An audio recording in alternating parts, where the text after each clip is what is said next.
Good morning class 6। आज हम GK में चैप्टर 29 सेव द एनवायरनमेंट यानी पर्यावरण संरक्षण पढ़ेंगे। Some major environmental issues, environment को लेकर कुछ इश्यूज़ हैं, उसके बारे में हम आज डिस्कस करेंगे।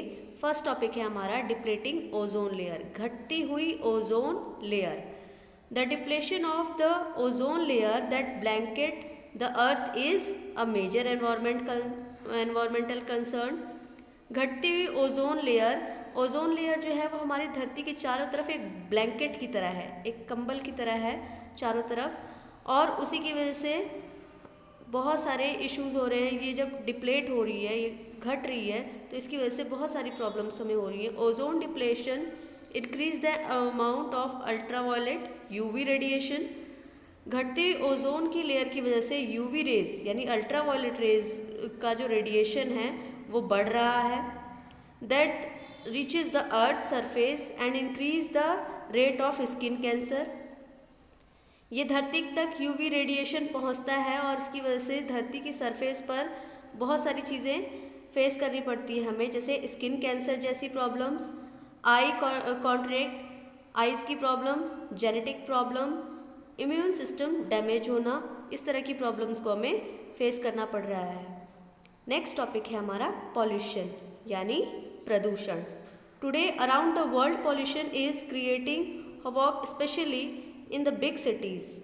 आजकल आप देख रहे हैं कि संसार में बहुत ज़्यादा पॉल्यूशन बढ़ गया है, स्पेशली बड़ी बड़ी सिटीज़ के अंदर, शहरों के अंदर सबसे ज़्यादा पॉल्यूशन बढ़ रहा है। Much of the world's air, water and land are partially poisoned by the chemical waste. ज़्यादातर हमारे यहाँ क्या हो रहा है, एयर पॉल्यूशन हो रहा है, वाटर पॉल्यूशन हो रहा है, लैंड के अंदर पार्टिकली पॉइजन केमिकल वेस्ट का प्रोडक्शन ज़्यादा हो रहा है।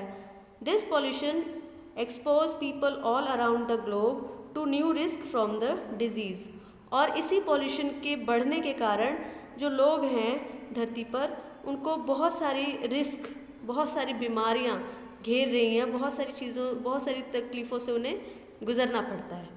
नेक्स्ट टॉपिक है हमारा global warming. The rise of temperature of atmosphere near the earth surface is known as global warming.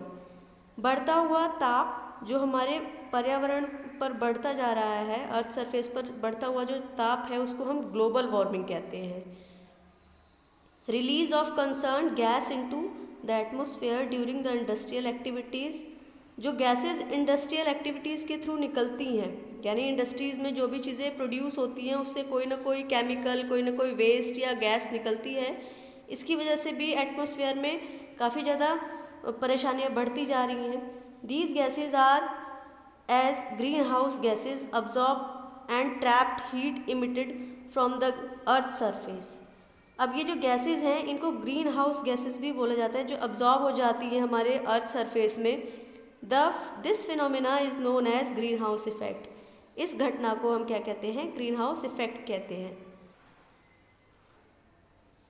इसके बाद आता है फोर्थ टॉपिक हमारा डिप्लेशन ऑफ रिसोर्सेज यानी घटते हुए संसाधन। The amount of earth natural resources is limited. हमारी धरती पर जो प्राकृतिक संसाधन हैं वो बहुत ही लिमिटेड हैं। We all need them to survive. हमें सभी को उसकी बहुत ज़रूरत है जीवन जीने के लिए। But the thoughtless use of these resources have forced us to think much about our future। लेकिन हम आजकल इसका यूज़ जो है अपने आवश्यकता से ज़्यादा करते हैं, और इसी की वजह से हमें ये सोचने पर हम मजबूर हो जाएंगे कि फ्यूचर में इसका अमाउंट जो है वो बहुत ही कम रह जाएगा। क्योंकि आप कोई भी चीज़ है अगर उसका बहुत ज़्यादा इस्तेमाल करते हैं और वो एक नेचुरल रिसोर्स है यानी प्राकृतिक तौर से बनी हुई रिसोर्सेज है, संसाधन है, तो कुछ समय के बाद उसकी जो मात्रा है वो कम हो जाएगी। क्योंकि इन नेचुरल रिसोर्सेज को बनने में काफ़ी टाइम लगता है और घटने में बहुत ही कम टाइम लग रहा है, क्योंकि हम इसका बहुत तेज़ी से इस्तेमाल कर रहे हैं, बहुत ज़्यादा पैमाने पर इसका इस्तेमाल कर रहे हैं। तो एक टाइम ऐसा आएगा कि ये चीज़ें ख़त्म हो सकती हैं। तो हमें इसको सोच कर यूज़ करना चाहिए ताकि हमारे संसाधन जो हैं वो आगे जो फ्यूचर में हमारी आने वाली जनरेशन है वो भी इसका इस्तेमाल कर सके। It encourage careful us careful usages of all the earth's natural resources like soil, mineral, water, forest and wild life.